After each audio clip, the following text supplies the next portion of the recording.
Yesu nashimwe, uyu munsi rero nje kukubwira inzira zizatuma ibyo uzakora byose bikubera byiza.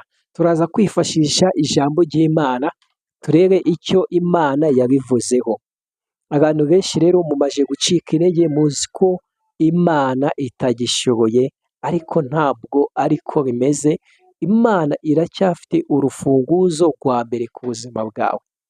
Imana iracyashoboye guhindura amateka, iracyashoboye kuzura abapfuye, iracyashoboye gutanga umugisha. Imana uko yari kera na n'uyu munsi niko ikiri.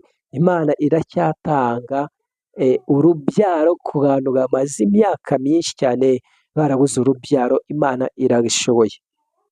Reka twifashishe ijambo ry'Imana ryanditswe muri Zaburi igice cya mbere. Turaza gusoma ku murongo wa gatatu. Ku murongo wa gatatu harimo ijambo rivuga ngo icyo azakora cyose kizamubera cyiza.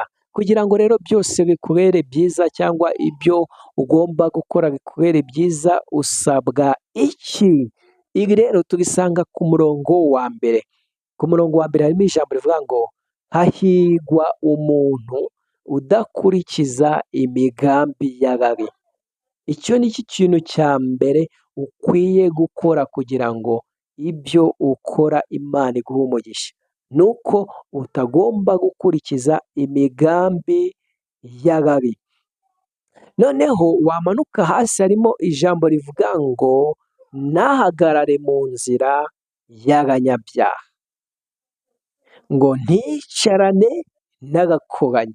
Ibi bintu rero ugize amahirwe ukabyuzuza muri ubu buzima bwa buri munsi tugendamo, ndakubwiza ukuri ko amateka yawe buri mwaka wajya ubona ineza y'Imana. Gerageza. Gusa amakuru mbahaye make ashoboka ni uko Imana yakoraga kera na n'uyu munsi igikora. Izere ko yavuganye nawe cya gihe, ibyo yakubwiye izabikora. Izabikora, ntibeshya, ntipanika, nticika intege.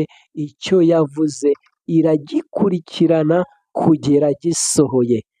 Rero ikintu ugomba gukora, kora subscribe, nurangiza kuri TikTok ukore follow kugira ngo ujye ukurikirana ibiganiro byacu bya buri munsi. Imana ibahe umugisha.